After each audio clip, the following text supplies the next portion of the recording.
why can't you be the easy one?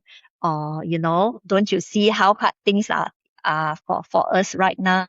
Why are you making such a big deal out of this? Why can't you just let your sibling win and then we can have peace already and then we move on, we buy you ice cream later.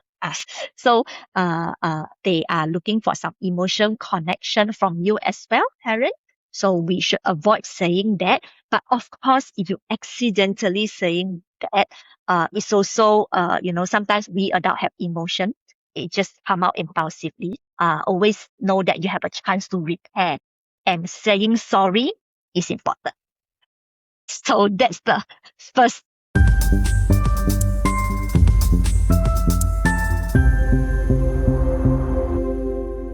This podcast shares personal stories and professional insights, but it's not a substitute for medical advice or therapy. If you're looking for support, do speak to someone qualified and trained in child development or special needs care. You'll find the full disclaimer on the screen and in the show note. Welcome to Adapting Together podcast. This podcast aims to empower, support, and inspire families with neurodivergent children. I'm Carmen, and together with Kevin will be your co-host for today's episode. So when we talk about special needs children, as a parent, focus a lot of energy, time, and everything, to support on these special needs kids that we have. But today we will shine the light on someone who is often quietly experiencing the journey alongside with the parents, which is their brothers and sisters, so their sibling. Yeah, so today our focus will be talking about how the sibling who has another sibling that is on the spectrum or that's neurodivergent, and how they feel, and how parents can identify this. And today our speaker will also guide us, give some tips to the parents that how they can support this sibling. Yeah, a lot of parents feel guilty. They say that, most of the time they have to spend the resources to the child that has more needs and a lot and the time, resources, everything. So they feel guilty because they cannot be giving everything equal, treat the same among different siblings at home. Yeah, so we would like to welcome our special guest today. She is Ray. She is not someone that is new to everyone. Yeah, she is Registered Play Therapist-Supervisor that has came 2 times with us, and today is the 3rd time that she is actually going to talk and share her experience with us. Welcome, Ray. Thank you, Carmen. Thank you, Kevin, for the invitation. Welcome. It's our pleasure. Okay. So maybe we can start with a very first question, Ray. Could you share with us what are the common questions parents ask about the siblings when they have one neurodivergent child already? What are the questions they ask you related to the other sibling who are neurotypical? Oh, okay. Well, I won't assume the other sibling is neurotypical because sometimes we know genetically when certain neurodivergent traits run in the family, that I think the very common question whether the sibling is still, the mom is still pregnant, the sibling is still in the womb, or like the sibling is elder or younger. I think one of the common question that people ask is my the other sibling also neurodivergent? Yeah, maybe I overlooked. That's why now I have some worries about them. So that's definitely one of the common one. Yeah, and reasonable one. And then of course, if it's not that it's always this way, but if sometimes the sibling is older and then the neurodivergent child is younger, and then the parents usually, I think I get more frustration venting from them. Like, oh, you are the big brother, big sister, the koko chiche. Why can't you be kinder? Look after your sibling more. Yeah, or they will tell me, like, I always praise them, you're very capable. Yeah, without realizing sometimes there's certain expectation posed. But the fact that parents speak like that in the session, that means they somehow pick is a bit guilty. Yeah. And then, of course, if sometimes the even younger sibling who are neurotypical or we said milder needs, if let's say there's neurodivergent traits as well, then parent might I tend to get lots of questions like, oh, I wonder if I always ask the younger one to, even if not parents ask the younger one, compromise more to let the elder brother or sister win. Yeah. Do you think this is okay? I know I shouldn't. I know this is not very healthy. Can you advise me other ways? Yeah, so these are some uh general question that we can already pick up a lot of parent stress and guilt and worries about their sibling. Yeah, I think there's a lot of possibility, and as a parents myself, sometimes I also wonder. In fact, this is one of the common thing. I think we will never get the answer. It's like, since the firstborn is on the spectrum, then what happened with the other, with a newborn later, like another child? And this is the question that stops maybe some parents to have the courage to continue to even add one more new member to the family. So this topic is not going to be something that I will be thinking a lot of experience, because I think my child will not have a sibling. But then I understand that there are families where there might be siblings who are older than the neurodivergent child and also maybe younger than the neurodivergent child. So it is important for parents and caregiver to ensure that these neurotypical child do not get neglected. And maybe this is where sometimes people will have this curiosity or question, like, what are some emotions siblings commonly experience that their parents may not notice? Yeah, so yeah, some of the emotions commonly that we experience is, of course, anxious. Yeah, they might be anticipating outbursts or meltdowns by their siblings. So their nervous system is always on the edge. Yeah. So, and of course, anxiety also stems from another common theme, which is the other child is already quite difficult for my parents. So as part of the family unit, siblings being the very kind child cultivated by you parents, actually there will be excessive anxiety stem from they want to be a good child, excessively perfect or excessively compliant. Yeah, it's not just compliant but excessively compliant, but that itself pose stress to their nervous system. And something that maybe we don't usually talk about it is a lot of grief and loss.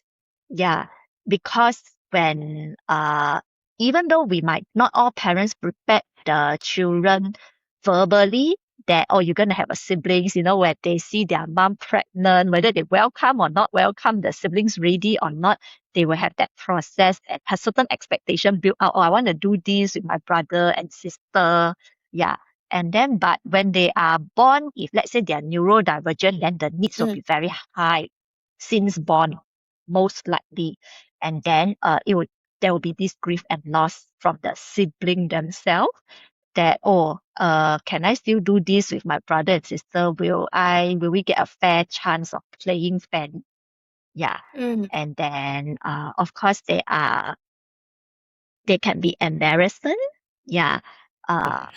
When let's say their sibling has certain emotions in the public and then parents cannot manage. Yeah. And then of course the anger and resentful and sometimes guilt about them having those anger and resentful thoughts about their parents, about their siblings.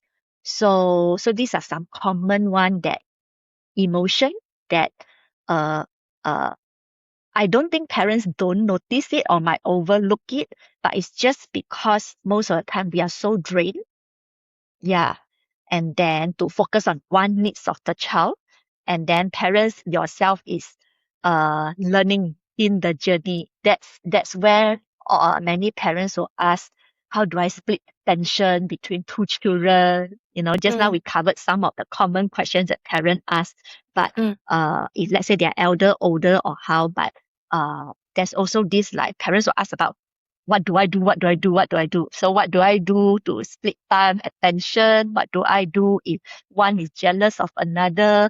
How do I maintain fairness? Is it okay that I impose stricter consequence naturally on a neurotypical child than a neurodivergent child? Is it fair? Yeah, so all these questions might be going on in parents' mind. Yeah, but they Yeah. are all fair and reasonable. But I don't think it's about the question is whether parents notice these emotions or not. I think most of the time they notice, but it's also how we balance our own nervous system to acknowledge it or not. Thank you for the explanation, Ray. I think I have to say that, Ray, you are so good at before I get to ask you the question, you already explained what I belum ask you, what I not yet asked you. Just now when you were saying about grief and loss, I was thinking I would like you to elaborate it further, but you have already added a lot of explaining on that part, which now I understand. But I'm just curious. I think for the loss of expectation is more likely to happen when the siblings who are typical, they are the older sibling, because they know that the mom is pregnant or whatnot, right? They anticipate the younger sibling coming to the family. Uh, so for the sibling who are neurotypical but are younger, which are born to a family with an older sibling who is on the spectrum, right? Then I think these will not be the experience of the younger sibling, right? Because No, I I'm wrong. would, I would, I would say that's a myth because myth in terms of you're right and not right and at the same time. So the grief and loss doesn't apply only to their siblings or about what they expect about their younger sibling if they are the elder one. But for younger sibling, they will also have grief and loss towards their parents. Yeah, when I thought I born into this world, I have had all the care in the world. And then, especially the first 3 years of life, even when baby don't have language, yeah, they will expect the single attention care more from their parents. And then, but if the parents is very drained to even shower more care for them, it's not about comparison, that kind of care, but uh, just shower more care because the elder neurodivergent sibling is so drained, so demanding in care, then the younger one can somehow feel they are not cared enough, and it will Yeah, so it will implant in them in their, we call it somatosensory memory. Their body memory will remember. They'll feel that they're not touched enough, not being mm, carried enough, not played mm. enough. So the grief and loss also happens there. Mm. Yeah. So, when we journey with a family, for example, my neurodivergent child that came to me at 2 years old, for example, okay. So 2 years old, say the only child. Then after a while, say down the road, at that first 1-2 years, I would say that is a peak time where the parents to accept, what about this kid. Sometimes they will still look for therapy, look for ways to get their child to be like cure per se, or to get help. Then after that, maybe within a year, then say this couple, these parents pregnant with another child. So down the road 2 years, and the parents is still, for example, some parents they're still in denial and not accepting. They are also can be close to burnout because with the newborn, new financial burden and all these things. Sometimes with the burnout parents, I really can imagine that they definitely cannot be giving as much, right, to the newborn kids that is actually really needed so much of the attention. And so what Ray just shared, yes, it really a very good pointers of what actually the all different feeling, nervous, anxious, stress, grief, loss, embarrassment, all these things is actually will be felt throughout the journey of the neurotypical sibling, I would say, in their different year. Embarrassment will not start at the beginning, right? When the neurodivergent sibling is still young. they only Yeah. feel it when they are older, when they are teen, right? You Yeah. you can say so, but somehow they would know that their parents are struggle. So they, as a Correct. family unit, as a baby, they sense they are better quiet. So I also experienced some neurotypical younger sibling baby. Mm. They will be more quiet one when they when they are parents discuss about for the elder neurodivergent sibling, or Yeah, when correct. they the trauma experience go into they can sense it. Yeah, they can sense it. So even though they don't have the terms to name it, yeah. So So Before just we now, go further, just mm, curious again from the challenges or the feelings and emotions that you shared just now. I think, correct me if I'm wrong, it's also fair to assume that even both children or all the siblings in the family are neurotypical. These emotions of jealous, angry, resentful, and even embarrassed can also present in a normal siblings dynamic. So yes, I like how you Ray normalize it. whatever Ray will share later, I think even you don't have the neurodivergent children in your family, it still could be a good guidance or reference to manage siblings relationship between parents and the children as well. This is what Yeah. I think lah, yeah. Because sometimes normal children also say to their sibling, I'm embarrassed of you because of your Yes. behavior. So it could be Yeah. really happening. Depends on the family dynamic as well, I think. Yeah. Okay. That's mm, all I want to add. Correct me if I'm wrong. Yeah. It's very helpful that you add on that, Kevin.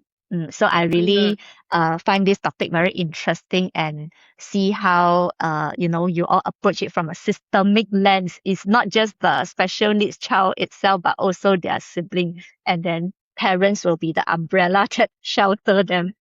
Sometimes I also, like just now Ray say normalize, which is very true. How Kevin make it normalize, which is true. Actually, some of the parents actually they already do their best for Yes. the Yes. sibling, both Yes. neurodivergent and neurotypical. But a lot of them, they still feel very guilty. But I have to tell them that, no, daddy, mommy, it's just like a neurotypical family, if you say that uh, this will still happen, it's two very different extreme that we have in terms of parents. Okay, come back to how we support the one that struggle. All right. So, since many siblings actually don't openly express themselves, what signs that should the parents also look out for?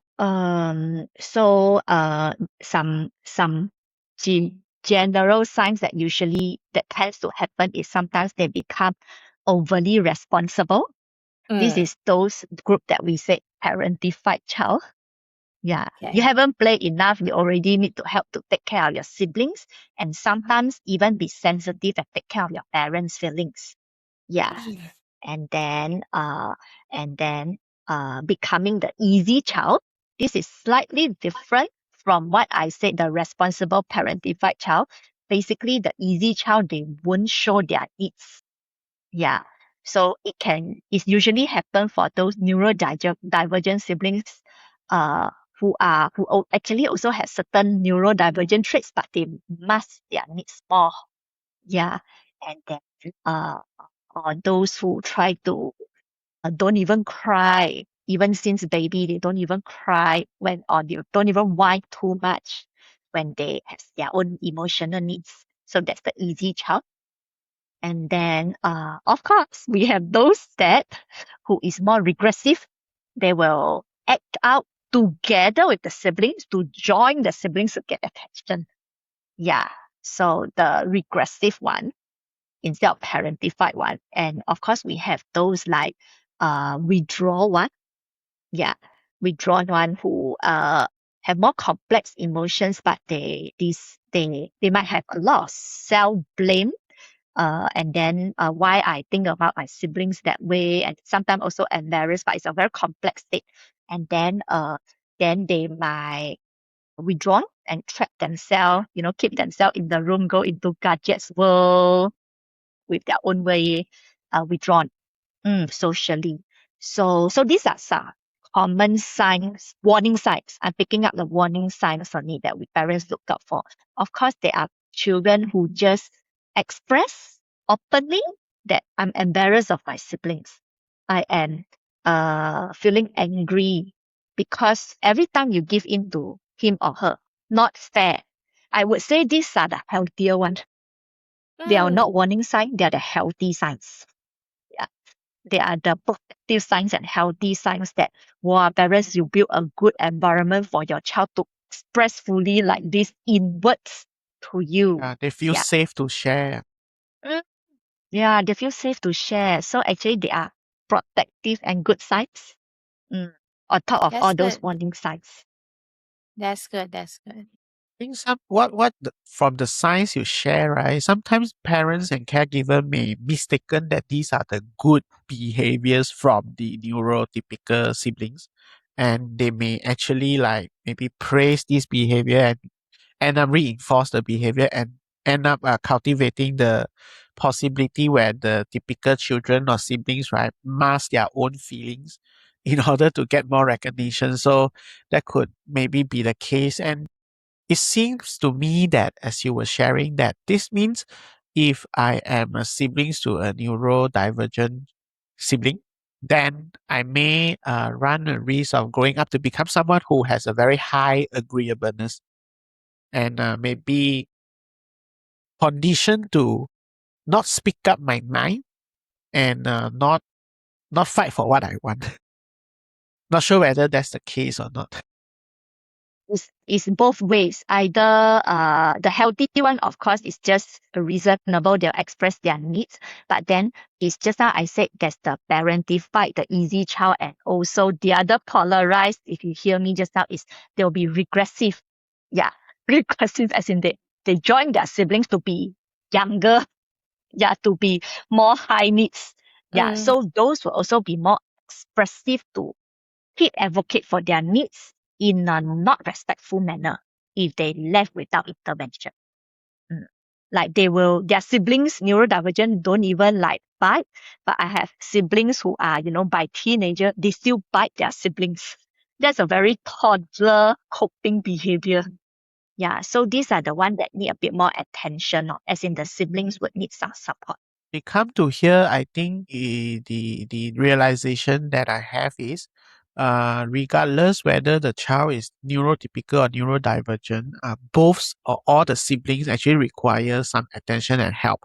Just that the help and supports are different. So for the neurotypical siblings, what they need is maybe someone to talk to and can facilitate a healthy conversation to help them express their emotions or whatnot. So in this case, what are the potential struggles of siblings of neurodivergent children when they come to see a counselor like you, Ray? So to answer the question about potential struggles of siblings when they come and see me. So sometimes, of course, just like I mentioned, parentified child, always just the excessively helpful to do housework, excessively compliant, excessively asking permission to do things until you will be a bit worried like they don't have their self. Yeah, don't have their needs. You don't know what's their strength, what's their weakness, in fact. Yeah. Yeah. Mm. Uh, so parentified child usually do well. Invisible child, sometimes they don't even do well. Yeah. Academically or in their social life. They are just invisible. And then You explain more about thing this invisible child, which sounds very interesting to know more. interesting. Invisible child, how would I describe? It will even be, right, the invisible child, the glass child syndrome effect will even extrapolate to school, whereby, sometimes school teacher will take video or a picture of their children and then send to parents to update parents about what they're doing. The invisible child, right, will unconsciously, they won't be in the picture one, always. They will look like the child being bullied. Yeah, or but they are not being bullied, but they are the child who you will automatically somehow cannot pick up their needs. They are invisible. Yeah. It means And like then they remove themselves, that kind of thing. mm, but unconsciously or consciously. Okay. Yeah. And then they would say it's okay lah, let you can do can let Coco Chichi have it, can let my brother have it. Yeah. And then or they might not even express that. They would just go quietly and play something else whenever a problem comes. Okay. Yeah. Or whenever parents get angry, they will be more focused doing their own things, play their own things, do their own homework, invisible. Mm. They won't So even say sad. anything. They won't even say anything. Yeah. So these are the one usually we say they uh we neglected lah. But not all siblings of neurodivergent children will get neglected. Some will be very assertive until overly explosive to make you realize their needs. Yeah. So parentified child, glass child, and then we also have something called Tinkerbell effect. If you heard of Tinkerbell effect, it means like you believe hence the thing exists. So they'll believe in their parents in love for them, and then hence that exists. But they don't truly believe the love is somehow there. So they would in their daily life, when they play or tell certain things, you will see they try to engage you in a way like, imagine, mommy, you are doing this. Or imagine you are this character. Yeah, doing this with me. Yeah. So they express things like that one. Yeah. And then Oh. then can you how would you respond to me? So they want their parents to feed them lah, pretend feeding them lah, do something to care for them or do something playful with them to get their attention. Yeah. Because they are built on more imaginary script to get their parents attention. They won't say, mommy, daddy, I need this. They would say, imagine you are this character. What would you respond? Yeah. What would you say? And then if you don't respond, they get very upset. Yeah. So this is the what we call Tinkerbell effect. Effect. Yeah. Carmen is frowning. Anything you want to clarify? So all these things are basically this are we talking about the potential struggle, like they will become like a Tinkerbell To effect? see me. Yeah. Their outbursts don't just come out as outbursts. The outburst is when even imaginary world you don't respond to me. Yeah. Yeah. Then parents will be very confused. It's just a playful thing. It's imagine why she gets so upset. But this can be the bottom line of the child. The Tinkerbell effect can be the bottom line of the child. Even imagine you cannot respond to my needs. But parents will feel very confused. Why even so small thing you get upset? Yeah. Yeah. So that's the Tinkerbell. And then of course the perfectionist one. Yeah. And then withdrawal, social withdrawal, and then cannot soothe their emotions very well. So these are the common thing lah. And of course those milder neurodivergent issues who have emotional struggle. Yeah, those are the typical one that they will come to see me. I was thinking about the Tinkerbell effect you were describing, right? I think this means the child is looking for interaction with the parent. But because of the way the interaction or the questions were, it's become an imaginary questions in the eye of the parents. So imagine parents, I'm saying imagine. Imagine the parents have no time or busy for something, and then the child comes and approach and ask about imagine this and think about this. There is a chance that the parents will just dismiss the child. Exactly. Which will actually that's also not parents' fault. It's very annoying and those imagine correct. excessive. So I'm just hoping that some parents, if your child has these traits, you so coincidentally you listen to this and then it may help you to understand that it's not that your child wants to waste your time or be annoying, or wrong timing, but or this wrong is their need. timing. Yeah. So I think if we are not managing it well or not aware of this, right, then we may actually hurt them even more than we already did, or neglect them. So I think it's important that you share about this. Yeah. Yeah. I like how you emphasize. You always find the key points to emphasize, Kevin. Very, very good. Very sharp. Okay. Yes, I agree Yeah, with thank you. you. Yeah. So those are Okay, the I common think. things that why they approach me lah, usually for sibling context. Mm. So, Ray, what are some simple ways that parents can acknowledge a sibling's feeling? Yeah. So simple ways parents can acknowledge the siblings' feelings. Mm. I would start off with what they should avoid saying. What Yeah. parents So should avoid saying? knowing the do's Mm. and don'ts is important. So of Yes. course, some avoid one is like, why can't you be the easy one? Or, don't you see how hard things are for us right now? Why are you making such a big deal out of this? Why can't you just let your sibling win and then we can have peace already and then we move on, we buy you ice cream later, as they are looking for some emotion connection from you as well, parent. So we should avoid saying that. But of course, if you accidentally saying that, it's also, sometimes we adult have emotion.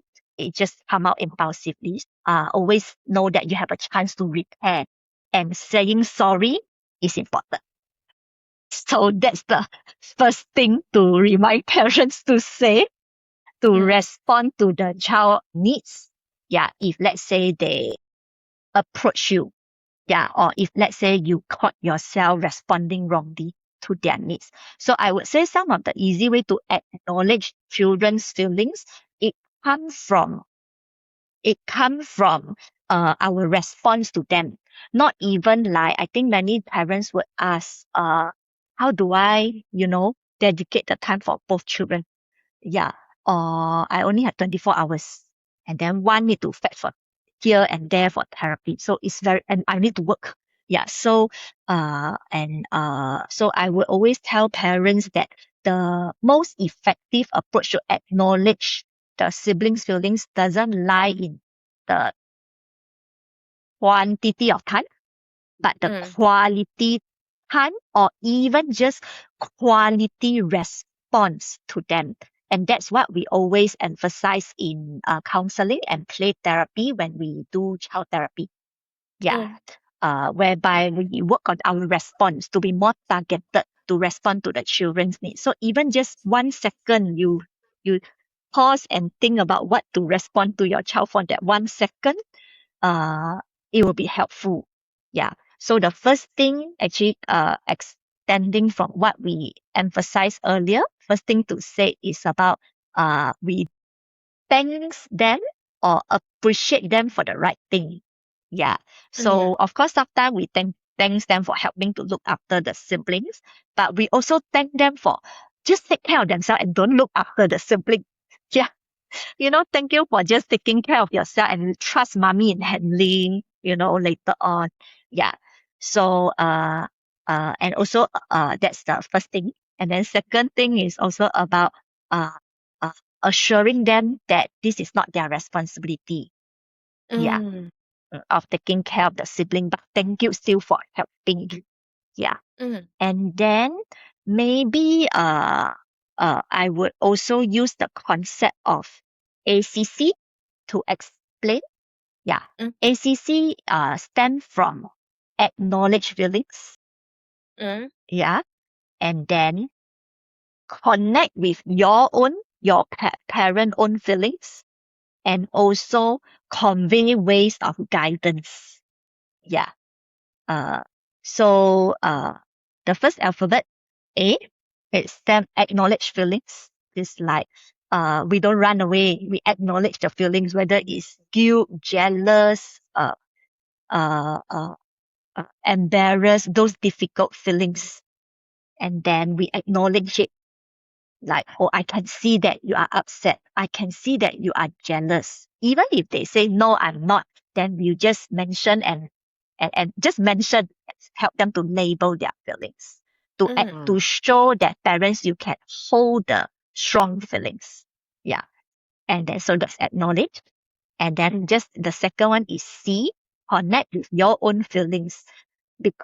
So you will it's not hard for parents to identify that they themselves also share the same feelings as the sibling one. Yeah, like they might sometimes also feel embarrassed about the children throwing tantrum in the public. They might also sometimes feel scared or frustrated, like the sibling. Yeah, about don't know what to do. Yeah, and then so acknowledge that feelings of sometimes daddy, mommy also have the same feeling as you. We are also sometimes very frustrated with your brother and sister.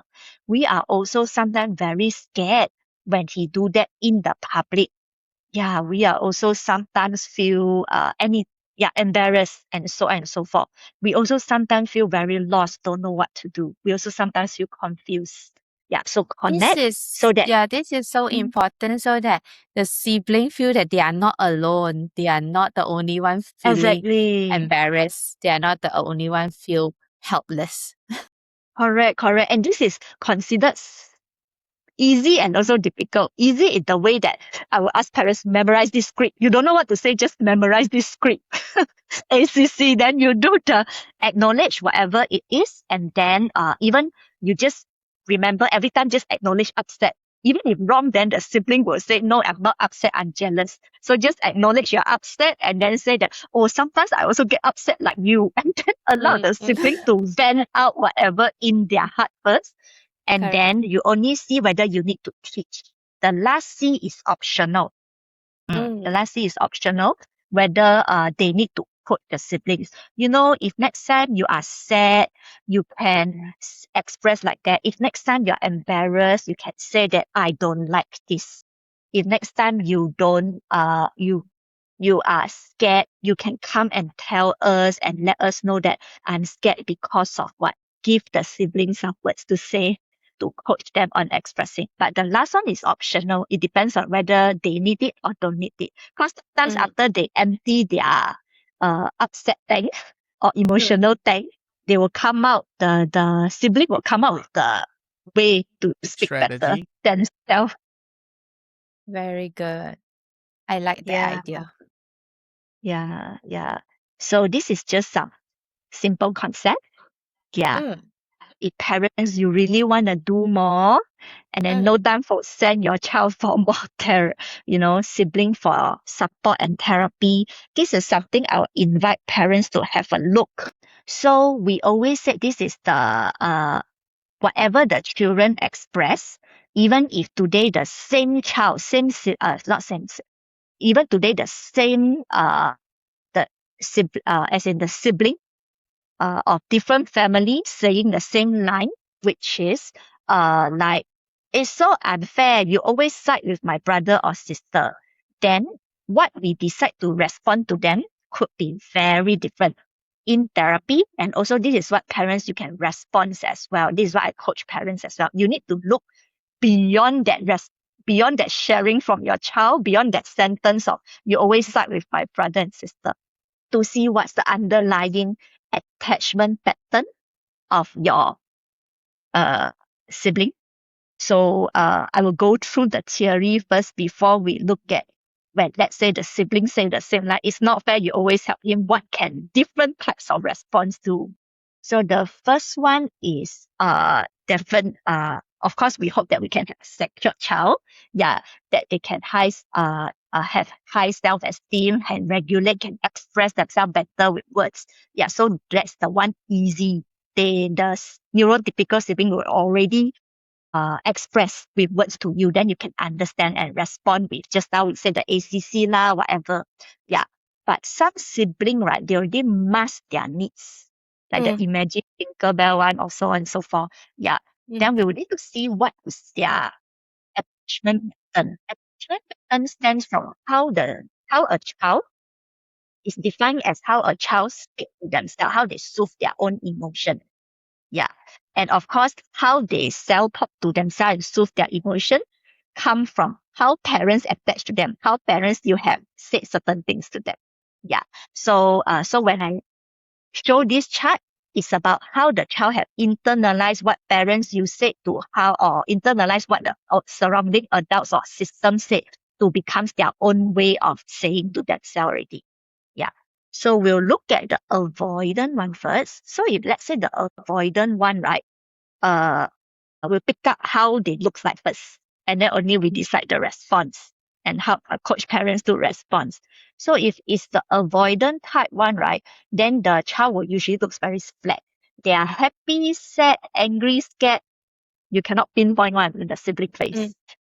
Even if they're smiling, they'll quickly close their smile. Yeah, they won't let you pick up their emotion very long one because they're already hyper vigilant in their nervous system not to show too much emotion.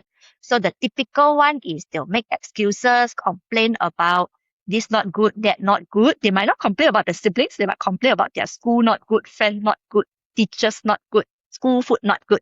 Yeah. And then they will always reject your help. They'll reject parents' help. Yeah.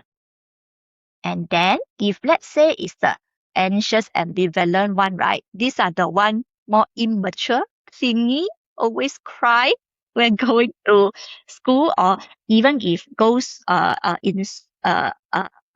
home or in school, when parents or teachers go and attend to another child or another sibling, then they will do something funny by action or call like, please look at me, look at my drawing. They'll try to grab the attention back. So there's also a kind of, we say separation anxiety. They want to draw your attention back. Yeah.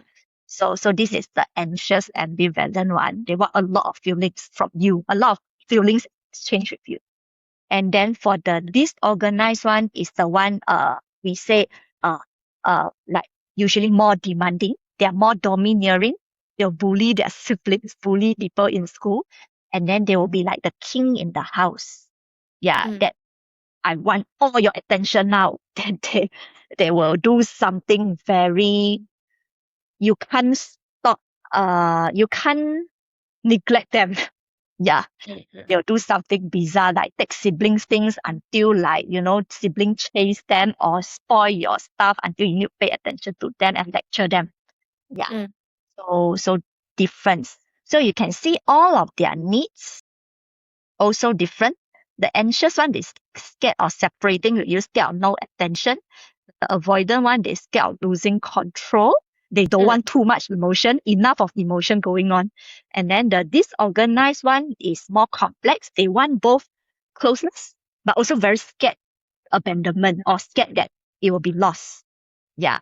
So definitely then they will have different, the way we respond to them or plan household activity with them will be different. Yeah.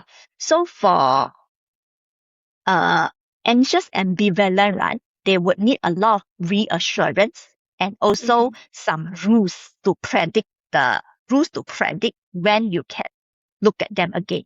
But we still want them to practice separation, just that we give some time. So the typical response we can have is, oh, I can see that you're upset with me, but what you see just now is not true. We really assure them explicitly. I'm gonna stay here with you until you come down, or I'm gonna go and check on your sibling and come back to you in 5 minutes. If let's say you need to really check on other siblings but come back, you help them to predict or know surely that you have them in your mind. Yeah. To maintain Sure, that come back in connection. 5 minutes. Correct. To practice that. The But trust. you want to spell out that explicitly. Yeah. So that's the anxious ambivalent. And if the avoidant one, don't show them too much emotion. Just one sentence emotion is enough. Like it sounds like you are really frustrated. Assure them you no need to talk about with me now. Yeah. You no need to talk also is okay, but I know you're frustrated already. And I want you to know that I know you're having a hard time, or when I hear you then I already know. Yeah. So then that's the autonomy now. You give them chance of I control my feelings my way. I no need to share also is okay. Then we say the non-intrusive support, like when you come down, we can play together for 5 minutes. So focus on the task, not so intrusive to make them, oh, what's your feeling just now? Can you tell me how you feel? They don't want it.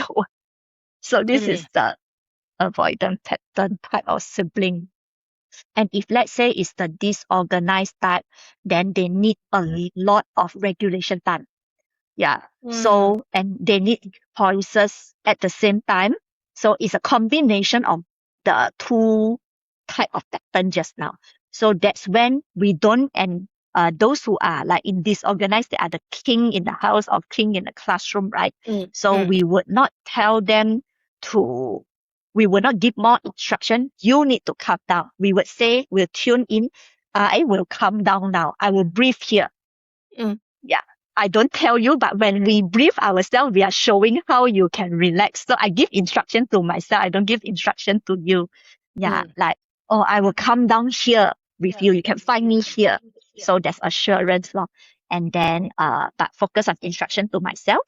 And then I will come and check on you. Either you want in 5 minutes or you want it in 10 minutes. Yeah.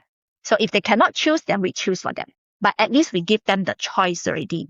And then we still come back at promised time to check on them.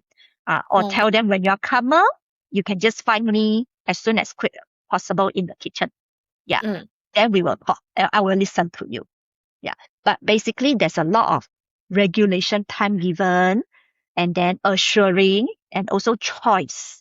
Because they are the king already, but they very disorganized already. So by just what the them saying the same line, we don't know how to respond and plan activities.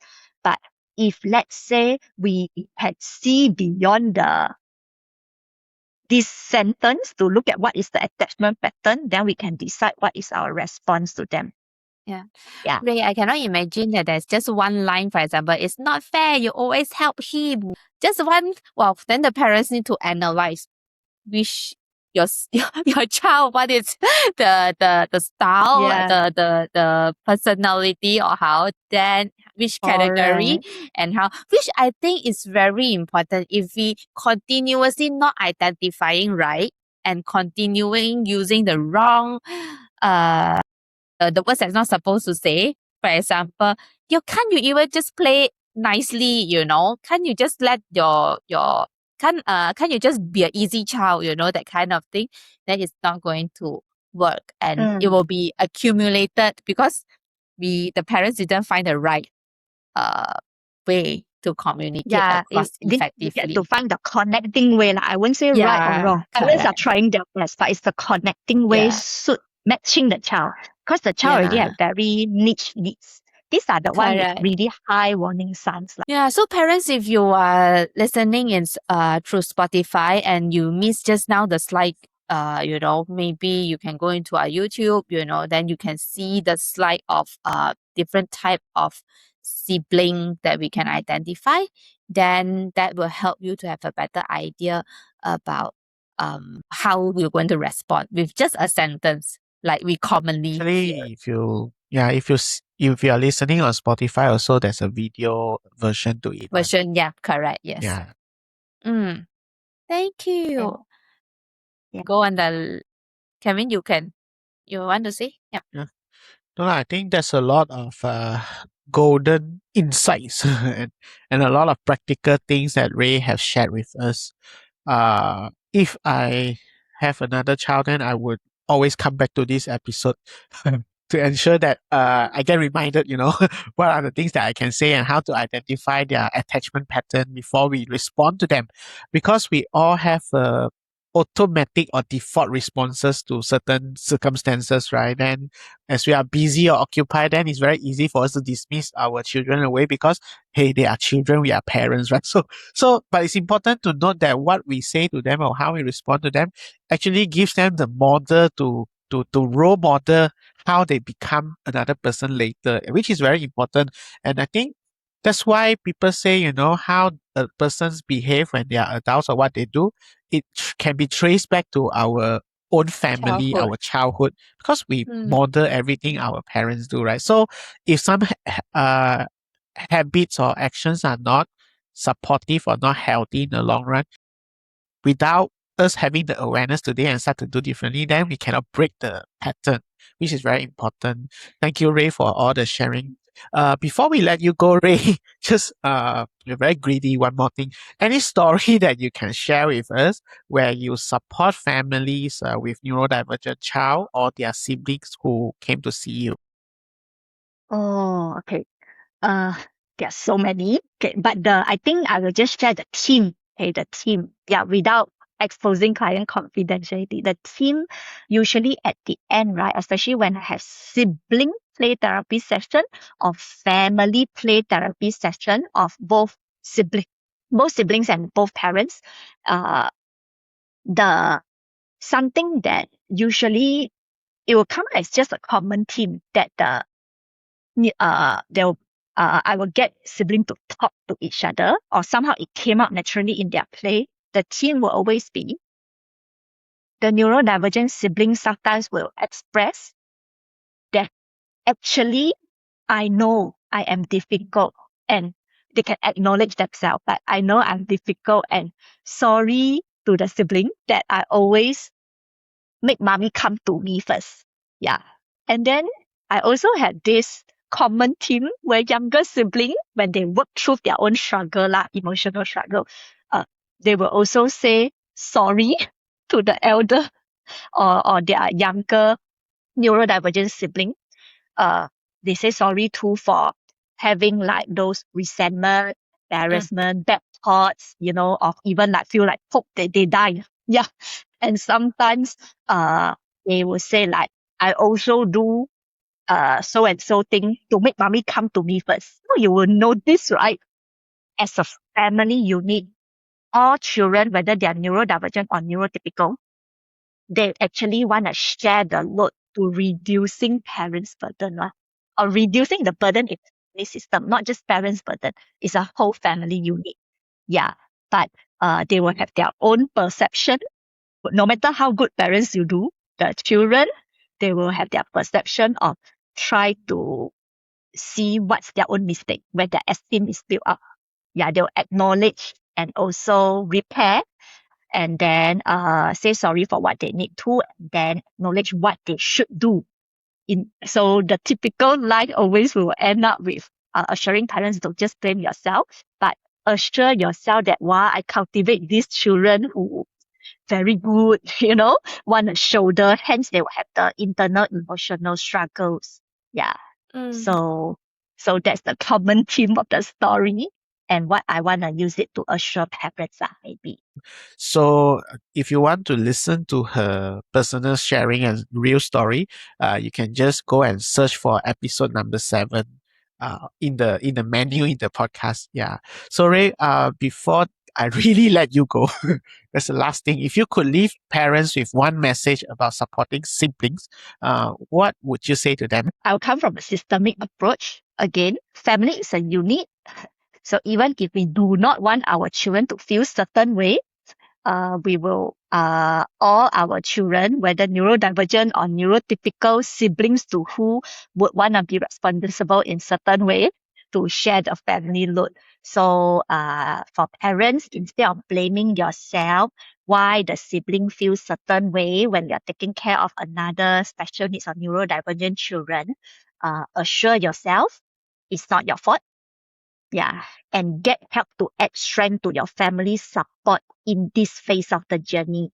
Yeah, and hang in there. So in fact, it is wonderful that you already cultivate sibling who can be helpful and hence the emotional struggles. Yeah. To all parents who is listening today, if you have a neurodivergent child and other children in the family, remember to look beyond the child who is receiving the most support. Your other children are also walking this journey with you. And to the sibling, your feeling matters too. Yeah, so you don't you are allowed to love your sibling and still have difficult days. Both can be true. Yeah. So thank you for joining us on Adapting Together. We hope today's conversation give you a little bit more understanding, a little bit more support in parenting, and a bit of tips for you to journey with your children together. Yeah, if you find this episode helpful, do share with other parents or family who might benefit from this conversation. Until next time, bye.